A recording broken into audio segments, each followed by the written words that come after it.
Hello, YouTube. You're listening to NPD News. I'm T, and the question of the day is why and how did the narc choose me?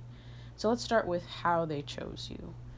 While in your presence, the narcissist was watching you intently and attentively and surprisingly listening to you in the beginning. The narcissist was watching how you interacted with others so they could mirror the person you were in order for you to feel heard, seen, understood, and ultimately let your guard down. Not only did they watch to mirror, but also to find your weaknesses that may unintentionally have leaked out. When you spoke, they listened to hear any fears, weaknesses, and vulnerabilities they could use against you or exploit. After they've watched and waited like a tiger stalking its prey, because essentially that's what you are to them, they make their move and start to test you. They want to see if you have strong boundaries. So they'll see if they won't accept no for an answer to see how far they can push before you give in.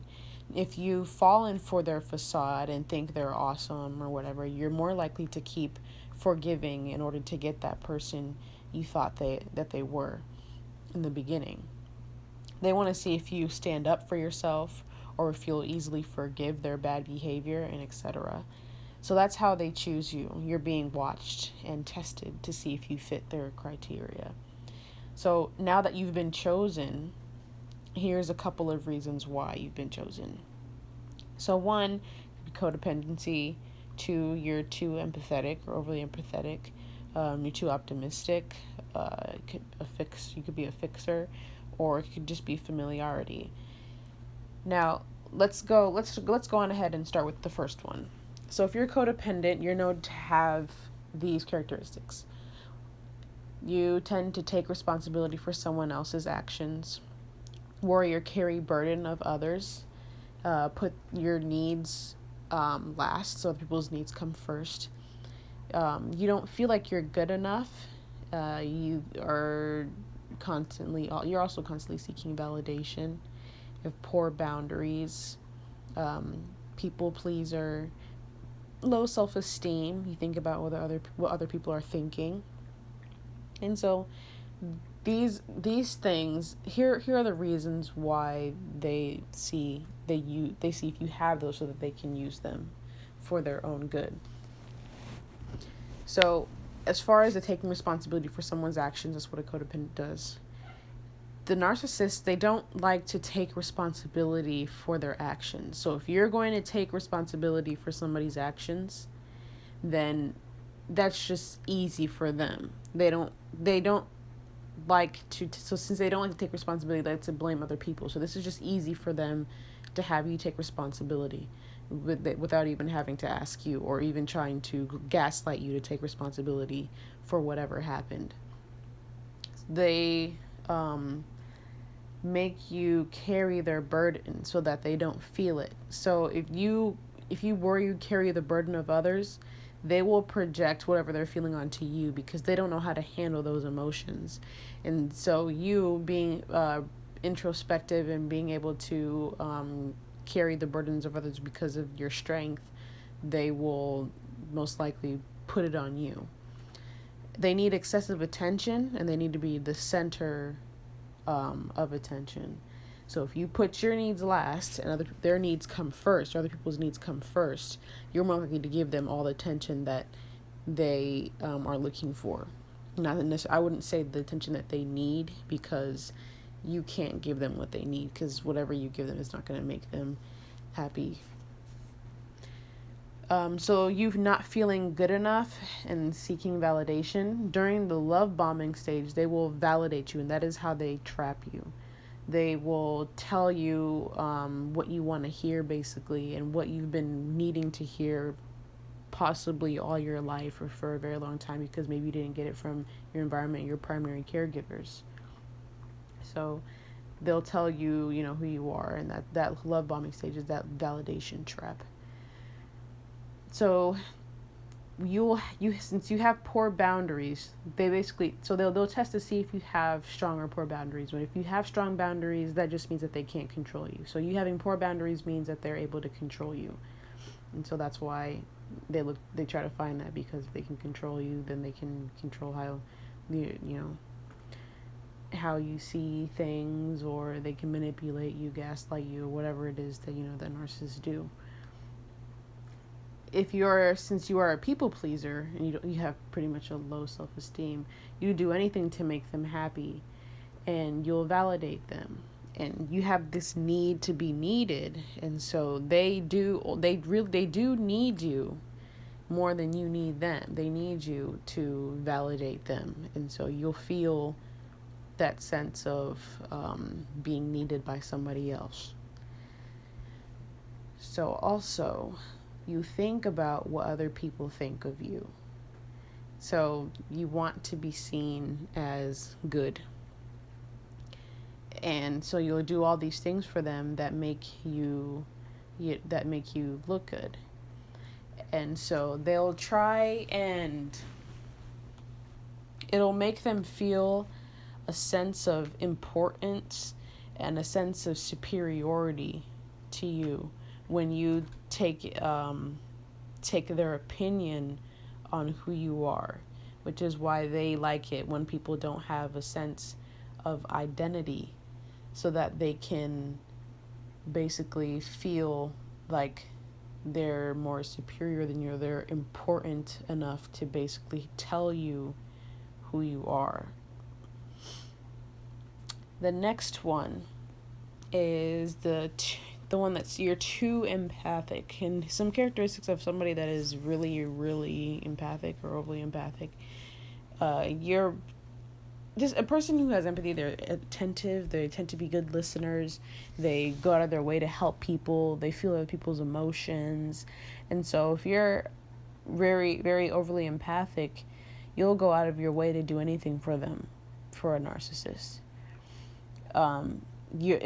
Since you're attentive and you listen to them, they like to be center of attention. They also want to be heard, and it's to an excessive amount. So if you're very attentive and you're a good listener, then you'll be perfect for them.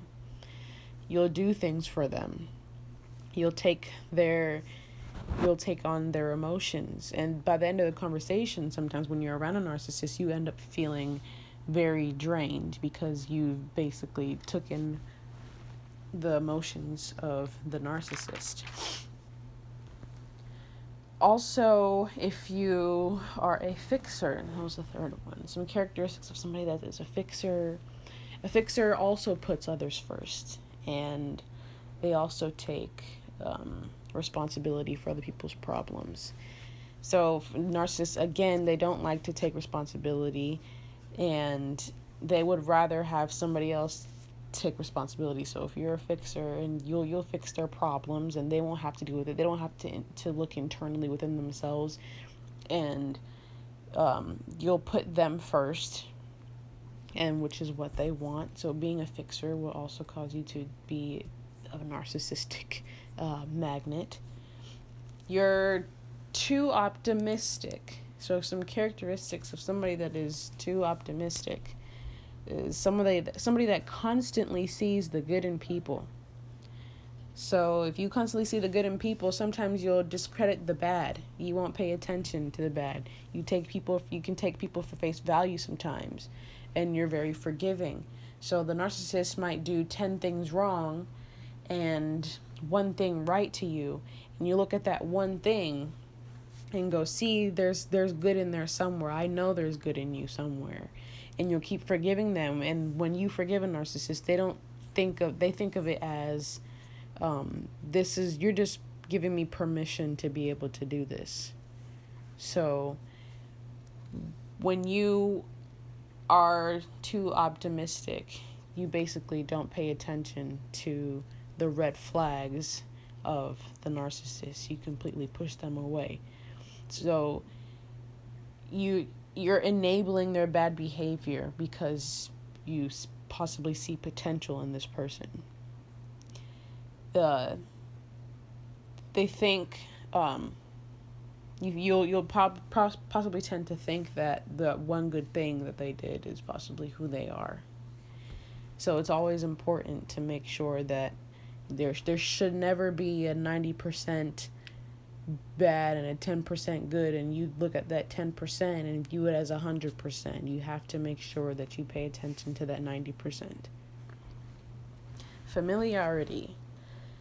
You'll probably have a family member that is narcissistic, or both of your parents, or maybe a grandparent, or you're used to that dysfunction. And so you are comfortable with something that you are familiar with. So you'll tend to gravitate towards somebody that is narcissistic because that is normal to you. And the reason why they like that is because they can get away with it, because it seems normal, because the person that they are targeting doesn't view this as a problem. So if it's not a problem, then they can do whatever they want. They can abuse you. And those are the 5 reasons that a narcissist will choose you, how and why they decide to choose you. So knowing these, it's important to figure out which one you are, which one you tend to do, and try and find ways to change that, to make some changes within yourself so that you no longer become a narcissist magnet. You want to make sure that you be honest with yourself and really work. It's going to be very, tedious. It's going to take a long time, and it's very important that you remain patient. And don't think that these changes are going to happen within a week, a few days, a month. It could take a couple months. It could take a year. It could take a couple years. So just make sure that you are being patient with yourself. You're being honest with yourself about who the narc is and about why you were attracted to a narcissist, because that is very important. If you're not honest with yourself about why you were attracted to a narcissist, then you will continue to attract more narcissists and you'll continually be abused. And you do not want to go through a recurring cycle of being abused constantly over and over and over again, to the point where you kind of get into this place where you're helpless, and you basically are kind of, I guess you could say, basically frozen and don't know where to go from there. And you just accept that behavior because you possibly may feel like you can't have anything better. So that's all I have for today. Those are the 5 reasons why I believe that you can become a narcissist magnet. You can stay tuned to find more videos Sundays between noon and 3 p.m. I'm T. This is NPD News.